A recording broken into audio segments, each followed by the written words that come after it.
जहां तक मैं समझता हूं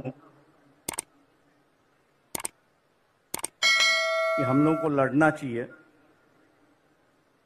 साथ लड़े अकेला लड़े, लेकिन लड़ना चाहिए। देश भर की परिस्थिति की बयान मैं कर रहा हूं। मैं इसलिए देश भर की बयान कर रहा हूं कि बंगाल में अलग सी परिस्थिति बन चुकी है।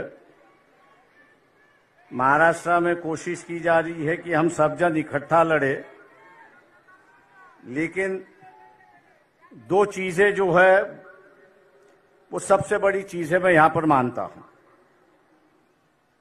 इलेक्टरल बॉन्ड आ चुका है और हर चैनल पर अमित शाह का बयान आ रहा है कि हमने जो है इलेक्शन के माध्यम से जो काला धन था उसको भगा दिया है। लेकिन मैं मोदी जी से और अमित शाह से पूछना चाहता हूं, future gaming and hotel service company है कि जिसकी 2021-2022 की जो नेट प्रॉफिट है, ये नेट प्रॉफिट 215 करोड़ का है और उन्होंने इलेक्ट्रल बॉन्ड जो है वे 1360 करोड़ का खरीद लिया है। जब कंपनी का प्रॉफिट ही 200 करोड़ है तो 1300 के बॉन्ड वहां कहां से खरीद लिए? इसका विवरण तो होना चाहिए। मैं ऐसे कई कंपनियों का नाम दे सकता हूं। क्या हम लोग इनको टारगेट करेंगे या नहीं करेंगे? मोदी से ये सवाल पूछेंगे या नहीं पूछेंगे? और हम लोग जरूर पूछना चाहेंगे कि आप कह रहे हो, अमित शाह से हम कह रहे हैं कि आप टीवी पर जवाब देते हो, तो इसका जवाब दीजिए कि इस कंपनी के पास 1300 करोड़ रुपए कहां से आए, इसका जवाब होना चाहिए। आप इन पर ईडी की इंक्वायरी करवा रहे थे, लेकिन ईडी की इंक्वायरी अब रुक चुकी है, ऐसी एक परिस्थिति है। मैं समझता हूं कि एक मामला है कि जिसको हमने उठाना चाहिए। दूसरा, प्रियंका गांधी जी से मेरी नम्र विनती है कि मोदी जी कहते हैं कि ये देश मेरा परिवार है। ये बात सही है कि ये देश उनका परिवार है, लेकिन उनका जो असली परिवार है उनमें से एक महिला उनके साथ में नहीं रहती है।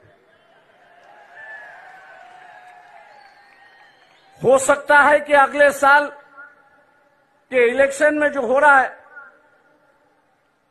मोदी जी दोबारा प्राइम मिनिस्टर ना बने। कांग्रेस पार्टी के अध्यक्ष से भी मेरी दरखास्त है कि हम लोग इस मुद्दे को उठाए और हिंदू समाज के अंदर फैमिली का जो रिश्ता होता है वो सबसे गहरा रिश्ता होता है। मोदी जी उस रिश्ते को निभाए, उस रिश्ते को निभाए और अपनी पत्नी को अपने साथ में लेके रहे।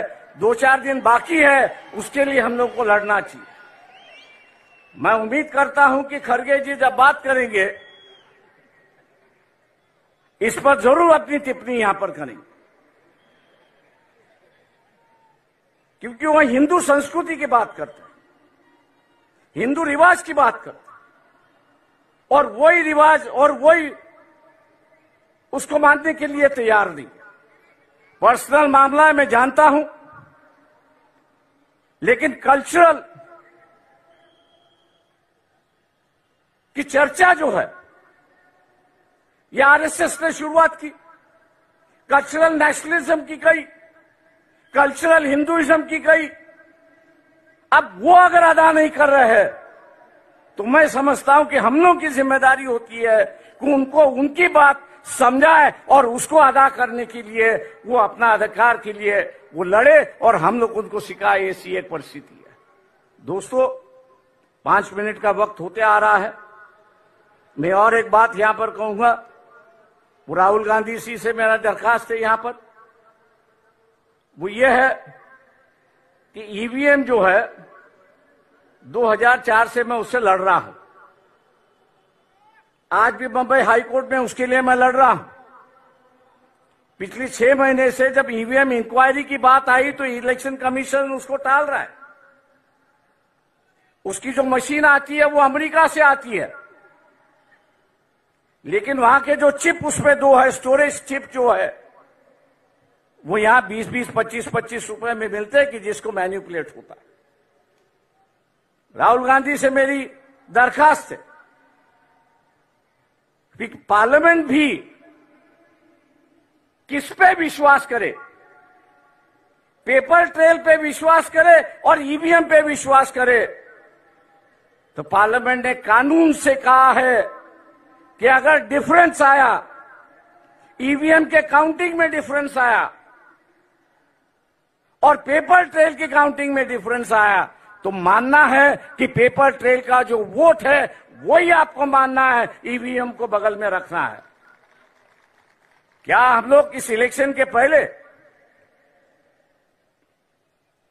इलेक्शन शुरुआत होने के पहले इलेक्शन कमीशन को घेराव डाले, सब पार्टियां उससे मिले कि अगर कोई कैंडिडेट अर्ज करता है, एप्लीकेशन करता है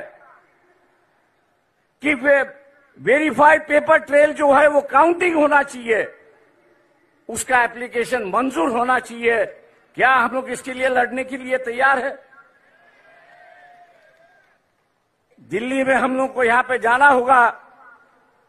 मैं राहुल गांधी से विनती करता हूं कि वो अगर डेट ऐलान करेंगे तो शायद हम लोग उसमें शामिल होंगे, बड़ी संख्या में शामिल होंगे, ये मैं आशावाद यहां पर करता हूं। रही बात लोग साफ सुथरी कैरेक्टर के लोग चाहते, ये जो फैमिलीवाद है, दूसरे चीजें जो है, लोग उससे उब गए हैं, हम लोग उससे बाहर निकले। और मैं इस मंच से कहना चाहता हूं कि हम लोग अपना इस्तेमाल एटलीस्ट महाराष्ट्र के लिए परिवारवाद के लिए खर्च करने के लिए तैयार हैं। हम आपके साथ हैं। आम आदमी हो, डेमोक्रेसी सोशलाइजेशन हो, कैंडिडेचर का सोशलाइजेशन हो, ना ये हो किसी एक परिवार से, किसी एक कास्ट से ज्यादा लोकसभा के उम्मीदवार हो और हम उनको पीछे सिर्फ वोट बैंक बने। हम लोग वो बनने के लिए तैयार नहीं है। मैं इन्हीं बातों के साथ आपसे रजा लेता हूं कि 5 मिनट का वक्त खत्म हो चुका है। जय भीम, जय भारत।